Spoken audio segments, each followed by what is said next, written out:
lève tes mains. Dis juste des mots, Seigneur, combien tu l'aimes, combien tu l'apprécies. Il est tellement bon, il est tellement merveilleux. Chaque jour, chaque minute, chaque seconde, il fait des grandes, de bonnes choses à notre vie. N'eût été lui, nous serions morts, peut-être en prison, peut-être enterrés, mais à cause de son amour. Tu es tellement apprécié à ses yeux. Il est le seul qui connaît ta vraie valeur, qui connaît ta définition, ta raison d'être. Ceux qui te regardent, t'observent, ne voient que tes failles, tes erreurs, tes échecs. Ils n'ont pas la capacité de voir le héros, le champion qui dort en toi. Mais lui, par contre, l'auteur de ta vie, lorsqu'il te regarde, il ne te voit pas là où tu es, mais il te voit dans ta destinée. Il voit un costaud, il voit un héros, une héroïne, mais un champion, une championne. Et il dit, you will make it. Tu vas arriver. Ne décroche pas, n'abandonne pas. Le combat est dur, comme a dit l'homme de Dieu. Mais tout cela n'est qu'un centre de formation, un temps d'entraînement. Il est en train de développer nos muscles. Parce qu'il sait que nous aurons affronté le géant. Mais il faut que nous arrivions d'abord à abattre les lions et l'ours.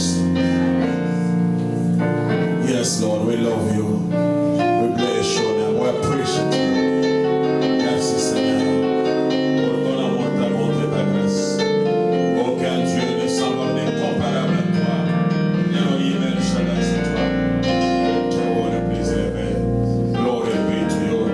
J'aimerais que toute l'assemblée, que nous puissions acclamer très très fort.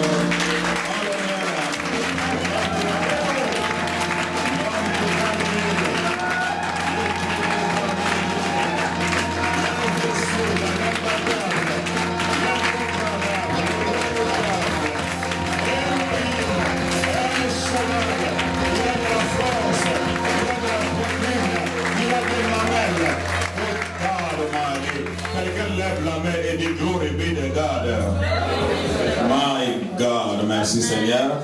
Et avant de lire la parole, j'aimerais honorer l'homme de Dieu, l'homme de la maison, celui que Dieu a établi dans cette église comme berger, comme pasteur, comme papa, comme guide, comme coach, comme mentor, le pasteur Guilain ainsi que son épouse. Comme il a mentionné, derrière un homme fort, il y a toujours une femme forte. J'aimerais que toute l'assemblée, que nous puissions vraiment honorer.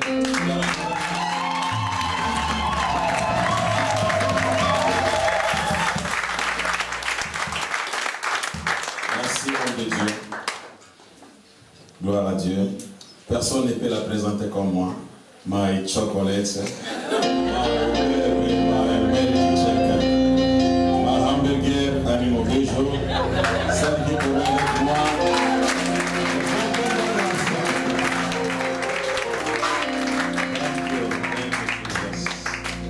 Si ta femme est là ou ton époux est là, tu peux lui dire baby I love you. S'il n'est pas là, tu le dis par la foi. Si tu n'es pas encore marié, tu peux le dire aussi par la foi baby I love you. La foi marche.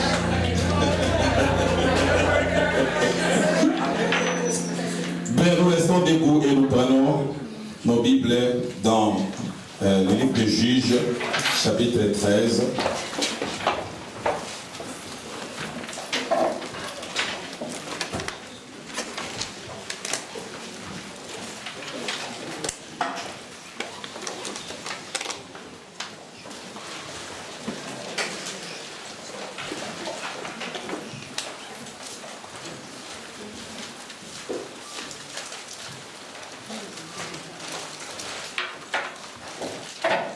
Juges chapitre 13 à partir du verset 1er. Vous y êtes? Je lis donc la parole de Dieu. Les enfants d'Israël firent encore ce qui déplaît à l'Éternel, Et l'Éternel les livra entre les mains des Philistins pendant 40 ans. Il y avait un homme des Zoréa, de la famille des Danites, et qui s'appelait Manoah. Sa femme était stérile et n'enfantait pas. L'ange de l'Éternel apparut à la femme et lui dit, « Voici, tu es stérile et tu n'as point d'enfant. Tu deviendras enceinte et tu enfanteras un fils. Maintenant, prends bien garde, very important, ne bois ni vin, ni liqueur forte et ne mange rien de pire. Car tu vas devenir enceinte et tu enfanteras un fils. Le rasoir ne passera point sur sa tête, parce que cet enfant sera consacré à Dieu dès le ventre de sa mère, et ce sera lui qui commencera à délivrer Israël de la main des Philistins. » Amen. Amen. Nous prenons place, s'il vous plaît. Mon message s'intitule tout simplement « Ne touche pas à mon bébé. Don't touch my baby. » J'aimerais que tu regardes 3 personnes et que tu leur dises « Don't touch my baby. »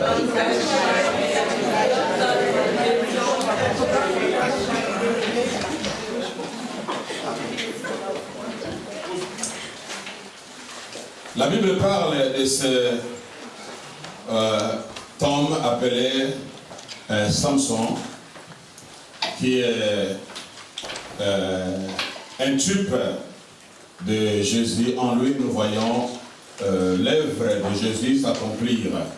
Car dans la parole, il y a certaines personnes qui accomplissent l'œuvre de Jésus déjà par anticipation. Car toute la Bible de Genèse, Apocalypse ne parle que de Jésus. L'Ancien Testament, c'est le Nouveau Testament caché. Le Nouveau Testament, c'est l'Ancien Testament révélé. Donc, Christ n'a pas commencé dans le Nouveau Testament. Depuis l'Ancien Testament, dès que vous ouvrez la Bible, il apparaît. La Bible dit, Dieu dit. Le dit de Dieu n'est rien d'autre que la parole. La parole, c'est Jésus. Donc, dès que vous ouvrez, il est là. Dis à ton voisin, dès que tu ouvres, il est là. Alors, Israël était le peuple élu de Dieu. Ce peuple avait contracté une alliance avec Dieu. Dieu l'a choisi parmi les nations. Il voulait manifester, révéler sa gloire, sa puissance, et son amour envers les nations païennes. Donc Israël est devenu l'instrument choisi par Dieu. Et Dieu est un Dieu d'alliance. Et dans l'alliance, il y a toujours des clauses à respecter. Si vous obéissez à ma parole, dira l'Éternel, voici les bénédictions qui vous suivront. Mais si vous désobéissez, voici les malédictions qui vous suivront. Alors, dans le livre de Juges, c'était une période chaotique. C'était au moment où, après le règne de Josué, le leadership de Josué, et qui était aussi un type de Jésus qui a conduit le peuple dans la conquête. Good God, mighty. Do you understand what I'm saying to you? Et à la fin de sa mission, Josué était mort et Israël a commencé à passer un moment douloureux, un moment chaotique. Il ne pouvait plus tenir l'alliance. Et pendant que Israël désobéissait à Dieu, ne respectait pas les clauses de l'alliance, Dieu utilisait les nations païennes comme une verge. Non parce que Dieu voulait les exterminer, mais Dieu voulait tout simplement réveiller leur conscience, afin qu'ils se ressaisissent et qu'ils comprennent qu'ils n'étaient pas de n'importe qui, mais ils étaient la nation sainte. Ils étaient le peuple acquis, le peuple choisi. Qu'au travers d'Israël, le Messie, le Shiloh devrait sortir. Do you understand what I'm saying to you? Quelqu'un lève la main et dit Glory be to God. Alors, au 13e chapitre, la Bible dit qu'Israël avait encore, c'est qu'il avait l'habitude de le faire. Il a encore enfreint le clause de l'alliance et il a été assujetti pendant 40 ans. Et puis, à un certain moment, le peuple se ressaisit, ils ont crié vers l'Éternel. Et quand ils ont crié vers l'Éternel, c'est alors que Dieu va aller se révéler à une femme. Et la Bible nous donne les diagnostics en disant que cette femme était stérile. En Israël, il y avait plusieurs femmes à cette époque-là, dans cette ville-là. Des femmes qui avaient l'habilité, la capacité de concevoir. Mais Dieu va plutôt choisir une femme qui était stérile, c'est-à-dire ses entrailles étaient totalement, complètement foutues. Donc, parce que c'est la Bible qui nous donne les rapports, qui nous donne les diagnostics de cette femme. Mais Dieu va se révéler à cette femme qui était stérile. You understand what I'm saying to you? La stérilité, quand la Bible parle de la stérilité, ce n'est pas seulement l'incapacité de concevoir, mais la stérilité peut se manifester dans plusieurs domaines de notre vie. Good God Almighty. Tu peux être une femme qui engendre, mais cependant, dans un certain domaine de ta vie, tu es en train d'expérimenter la crise, les chaos, la sécheresse. Do you understand comme c'est quelqu'un lève la main et dit glory be to God. Alors Dieu va se révéler donc à la mère de Samson, cette femme qui était désespérée, cette femme qui ne croyait jamais qu'un jour elle pouvait concevoir, elle pouvait saisir un bébé entre ses mains, qu'il pouvait allaiter un bébé. Mais regarde le Dieu d'amour, good God, celui qui transcende les barrières humaines, peu importe ce que les hommes ont dit, peu importe ce que les médecins ont constaté. Peut-être qu'ils ont dit que c'est pratiquement impossible pour toi aussi de concevoir. Mais je voudrais te parler de ce grand Dieu de Dieu, de merveilles et de miracles. Le Dieu illimité, capable de transcender toute les... Ah, dis à ton voisin, mon Dieu va transcender. You don't understand what I'm saying to you. Dis à ton voisin, il parle de mon Dieu, il parle de mon Dieu. Oh my God, my God. Help me somebody. Alors Dieu commence à une conversation avec cette femme. Il dit que tu es stérile, mais tu deviendras enceinte et tu enfanteras, tu deviendras. Donc peu importe ce que tu es, Dieu est capable de faire de toi ce que les gens ont dit que tu ne seras jamais. Tu es, mais tu deviendras. Ah, regarde, on va dire, tu es, mais tu deviendras. Alors sois prêt à devenir, sois prêt à devenir. Ah, my God, you don't believe what I'm saying to you. Tu es stérile, mais tu deviendras mère des jumeaux. Ah, tu es sans papier et tu vas devenir citoyen français.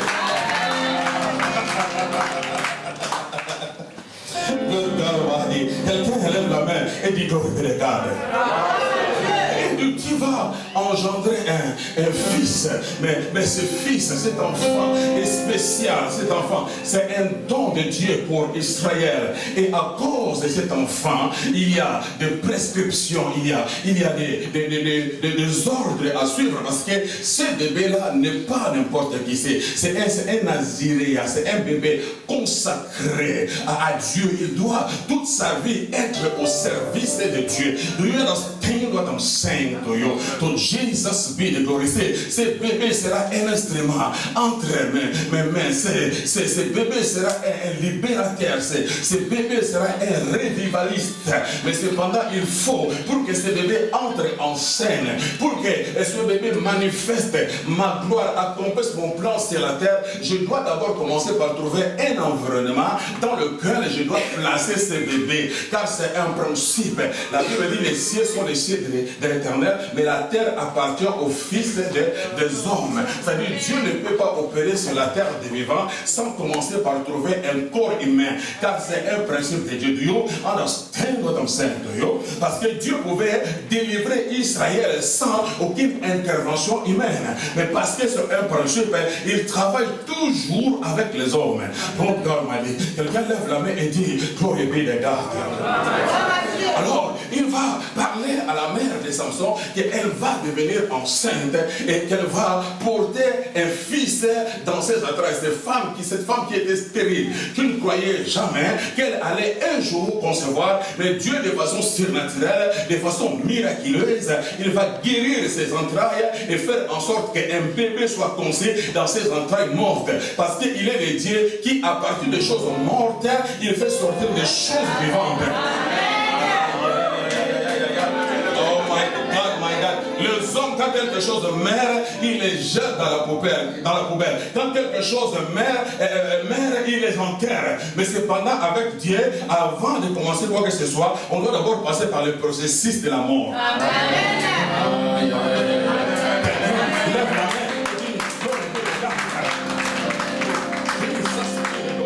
Et Samson, son nom c'est Petit Soleil. Il est un Dieu de Jésus, les soleils levant. Il va accomplir par anticipation l'œuvre que Jésus-Christ viendra accomplir. Israël est comme un peuple qui est plongé complètement, totalement dans le ténèbre. Mais Dieu s'apprête à visiter ce peuple, à les faire sortir de leur ténèbres. En fait, Israël retrouve sa joie à cause de l'alliance que Dieu avait contractée avec leur père Abraham. Do you understand what I'm saying to you? Mais ce qui m'intéresse ici est que les ordres que Dieu va donner pour ces bébés. Do you understand what I'm saying to you? La mère de Samson ressemble à toutes les femmes de son époque. Elle avait certainement ses amis, ses voisines qui parlaient, qui partageaient avec lui, qui avaient l'expérience concernant la grossesse. Cette femme n'avait jamais été enceinte. Mais pour la première fois, lorsqu'elle tombe enceinte,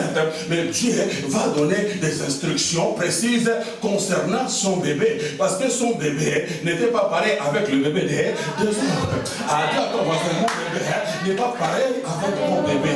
Mon bébé n'est pas pareil avec ton bébé. Quand je parle du bébé, je parle du don de Dieu. Le don de Dieu, c'est un bébé de Dieu en toi. Chacun de nous apporte un bébé de Dieu. Attends, excuse moi, je porte un bébé de Dieu. Je porte un bébé. Il y a un bébé. Oh my God. Que tu sois un homme, que tu sois une femme, mais tu portes un bébé de Dieu en toi. Oh my God, my God. Et la mère de Samson porte un bébé, mais dans le bébé, il y a aussi les dons. Amen. Amen. Amen. Le bébé, c'est un don de Dieu, mais dans le bébé, il y a aussi les dons de Dieu. Alors, il y a dans ce dépôt, il y avait seulement les dons de Dieu. Mais dans le don, il y a les dons. Et à cause du bébé, c'est-à-dire du don de Dieu, que la mère de Samson portait, elle devrait être mise sous régime. C'est-à-dire, il ne peut prendre les boissons enivrantes. Il ne peut prendre ni liqueur, ni vin. Parce que cela représentait comme la réjouissance du monde, la joie. Chez les dieux, représente la joie du monde. C'est-à-dire que cet enfant doit être séparé de tout ce qui est mondain, de tout ce qui est satanique, de tout ce qui est démoniaque, à cause de l'œuvre que cet enfant doit accomplir. C'est un consacré de l'Éternel. Mais cependant, la mère de Samson, qu'est-ce que la mère de Samson a à voir avec ce bébé? Parce que ce bébé, c'est un instrument de Dieu. Mais parce que cette femme, elle reçoit la faveur de Dieu, et Dieu a choisi que cette femme soit la mère porteuse de ce bébé à cause du bébé, pas à cause d'elle. Cette femme pouvait faire tout ce qu'elle voulait. Cette femme pouvait vivre comme les autres. Cette femme pouvait se réjouir avec les choses du monde. Mais elle était consciente du don de Dieu en elle. Elle a dit, à cause du don de Dieu, je suis obligé de m'abstenir de certaines choses.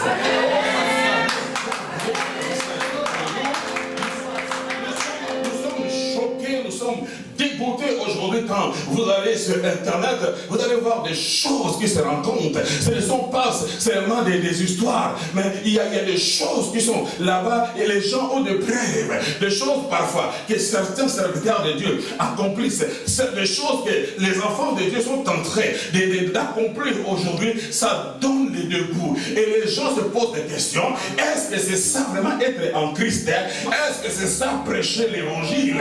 On croit que la mort de Jésus nous a donné les passeports pour vivre n'importe comment et faire n'importe quoi au nom de Jésus et dire que nous vivons le temps de la grâce. Le temps de la grâce ne veut pas dire que c'est un permis pour faire du n'importe quoi au nom de Jésus.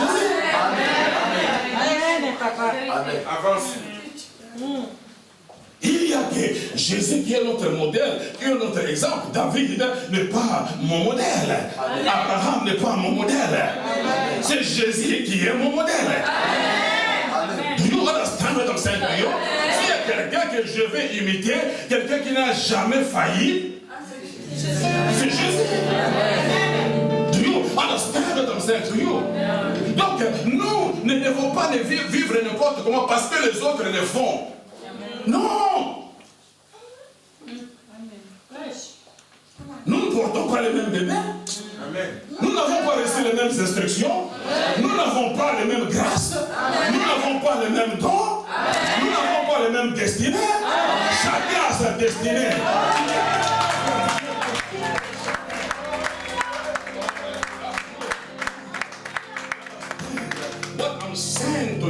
Dieu était précis. Il a dit à la mère de Samson, tu ne toucheras pas. Si Dieu dit ne touche pas, ne touche pas. Ah, regarde ton voisin dit ne touche pas, ne touche pas. Si Dieu dit ne touche pas, je suis désolé. Peu importe qui sont avec toi, dans quel environnement vis-tu, quels sont tes amis. Mais si Dieu dit ne touche pas, ne touche pas. Si Dieu dit c'est un péché, c'est un péché. Si Dieu dit c'est un pire, c'est un pire. Si Dieu dit abandonne, abandonne. Si Dieu dit laisse, laisse.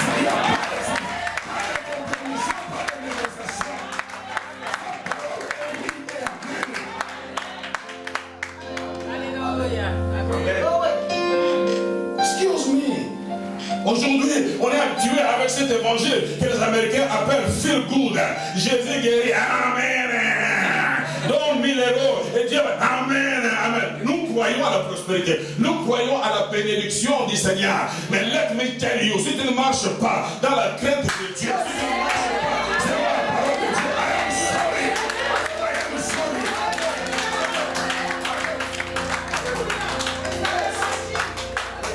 La prospérité financière ne vaut pas mieux que la vie éternelle. Tu peux avoir des milliards et aller en enfer. Do you understand what I'm saying to you? You don't touch my baby.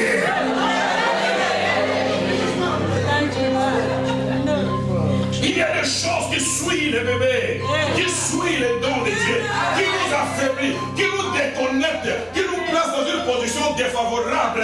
Et nous ne pouvons pas être un instrument puissant, un instrument influent entre les mains du Seigneur. Pourquoi l'Église devient de plus en plus faible ici, particulièrement dans le monde francophone? Pourquoi? Parce que nous ne voulons pas honorer la parole, respecter le principe de Dieu. Nous voulons hypothéquer l'onction.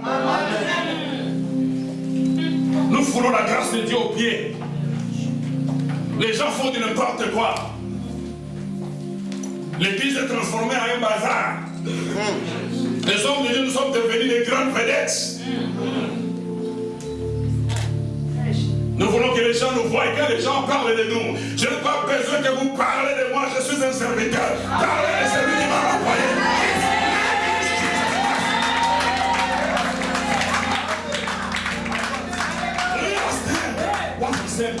Jésus disait à ses disciples, apportez-les-moi, apportez-les-moi, c'est ça notre responsabilité, vous prendre et vous amener vers Jésus. C'est lui le sauveur, c'est lui le Seigneur, c'est lui le divin de l'Israël. Nous sommes que des vases et des instruments. Ne tombez pas amoureux des méthodes, tombez amoureux de celui qui donne les méthodes. Excuse moi, quelqu'un lève la main et dit gloire de God. Samson a honoré, a respecté les instructions que Dieu lui avait données. Chaque jour, elle veillait, elle faisait en sorte que le bébé de Dieu, que le don de Dieu soit en sécurité. Parce qu'il est celui qui sonde le cœur et les reins. Il sait qui est qui a quoi. Donc, God Almighty, il a baissé son regard d'amour sur toi. Il sait que tu es qualifié, il sait que tu es capable. N'écoute pas les mensonges du diable qui te fait croire que toi tu n'es pas capable. Fais tout ce que tu veux, ce qui te semble bon, toute grâce. The devil is a liar. Dieu sait que tu es capable. Je dis, Dieu sait que tu es capable. C'est pourquoi il t'a fait confiance. Et il a placé un don, un bébé en toi. Et tu dois apprendre à garder jalousement ce bébé. Do you understand what I'm saying to you? N'avale pas n'importe quoi. N'écoute pas n'importe quoi. Ne vis pas n'importe comment. Ne fais pas n'importe quoi. Pas à cause de toi, mais à cause de la grâce, à cause du temps, à cause du ministère, à cause de ce que Dieu veut faire et réaliser avec toi et par toi. amis de la mère de Samson pouvaient lui dire, mais femme, mais qu'est-ce que tu crois? Nous étions enceintes avant toi. Toi, tu n'as aucune expérience. Qu'est-ce que tu veux nous apprendre? Pourquoi tu ne veux pas prendre les liqueurs? Pourquoi tu ne veux pas prendre les vins? Toi aussi, tu exagères. Oh, excuse me, dis à ton voisin, excuse me. Mon bébé n'est pas ton bébé. Mon bébé est spécial. À cause de ce bébé, à cause de ces dons, à cause de cette grâce, je vais faire ce que Dieu me demande de faire. Je vais vivre comme Dieu me dit je vivre. À cause du don de Dieu, je vais garder jalousement, je vais protéger les dons de Dieu. Je refuse que ces dons soient souillés.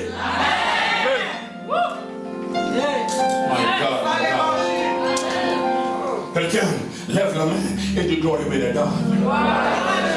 Et les bébés étaient dans un environnement approprié. Et la mère de Samson, c'est l'image du leadership, c'est l'image d'un berger, c'est l'image d'un pasteur. Dieu va vous envoyer et il va vous placer sous un leadership. Il va vous donner un parent spirituel, un père spirituel. Je suis désolé pour ceux-là qui sont en train de combattre cette conception-là. Mais Dieu agit de cette manière-là. Dieu sait qu'il a investi quelque chose en toi. Mais tu ne peux pas devenir ce que Dieu a prévu que tu deviennes jusqu'à ce que tu sois placé dans les entrailles d'un père, dans les entrailles d'un leader. C'est dans cet environnement-là que tu vas te développer, que tu vas grandir. Il doit t'entretenir, il doit prendre soin de toi, il doit te montrer la voie, il doit te montrer le chemin, il doit te donner la kir qu'il faut pendant que tu es là sous son leadership. À ses pieds, il est là, tu grandis au jour le jour.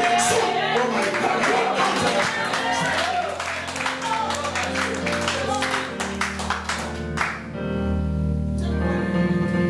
Quelqu'un lève la main et dit gloire et bénédiction. Encore une fois, lève la main et dit gloire et bénédiction.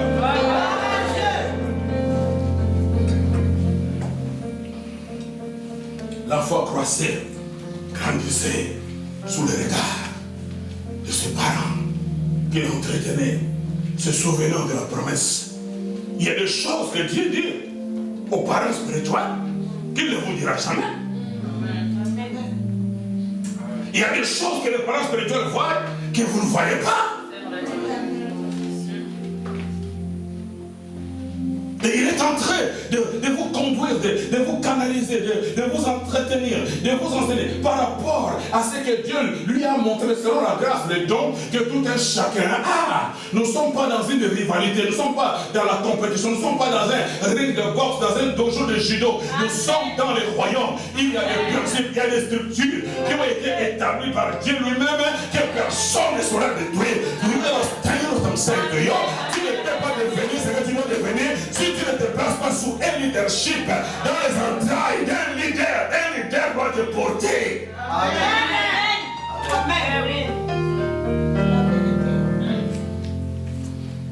Tu as besoin des entrailles, des entrailles. Tu as besoin des entrailles pour grandir.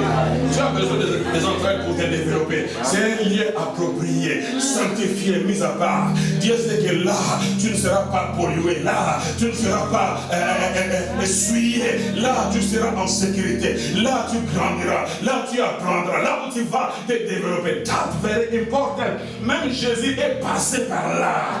Il est Dieu sans argument. Jésus n'est pas devenu Dieu au fil du temps. Non, il est la parole faite chair. L'invisible devenu visible, l'intouchable devenu touchable, l'impalpable devenu palpable, l'immatériel devenu matériel. La parole qui s'est faite chair. L'empreinte de sa personne, l'image de Dieu est visible. Amen. Mais selon le principe, Jésus qui est le don de Dieu ne pouvait pas entrer dans le monde. La loi de l'introduction. Il fallait qu'il passe par les entrailles. Une mère devait le porter. Le leadership. Mère, c'est l'image du berger, l'image du pasteur qui est là pour vous allaiter. Le lait de la parole. Vous donnez la viande de la parole. Vous aidez à bien manger. Vous aidez. Vous ne pouvez pas devenir sans passer par les entrailles. Jésus était Dieu, mais il était obligé de passer par les entrailles. Il a respecté le principe, il a respecté les structures. Do you understand what I'm saying to you? Et il a fait 9 mois. Pendant 9 mois, Jésus était là soumis. Il ne disait pas, Marie, Marie, ça fait 12 heures. Cette fois, tu ne crains pas ton Dieu parce que je suis dans ton ventre. Amen.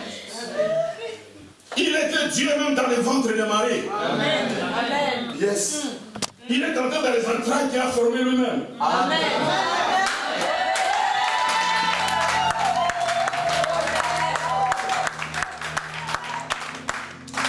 À cause de ce principe. Parce qu'il sait que je ne peux pas devenir si je ne passe pas par ces... Dis à ton voisin, tu ne peux pas devenir. Je sais que tu parles bien. Je sais que tu comprends bien. Je sais que tu avances. Mais tu ne peux pas devenir si tu ne passes pas par les entrailles. C'est un chemin incontournable. C'est là où tu dois te développer. C'est là où tu dois grandir. Oh my God, you don't. You understand what I'm saying? Dis à ton voisin, excuse me. Laisse-moi dans les entrailles de ma mère. Laisse-moi dans les entrailles de mon pasteur. Amen. The holy things, des choses saintes dans les ventres de Marie, des choses saintes.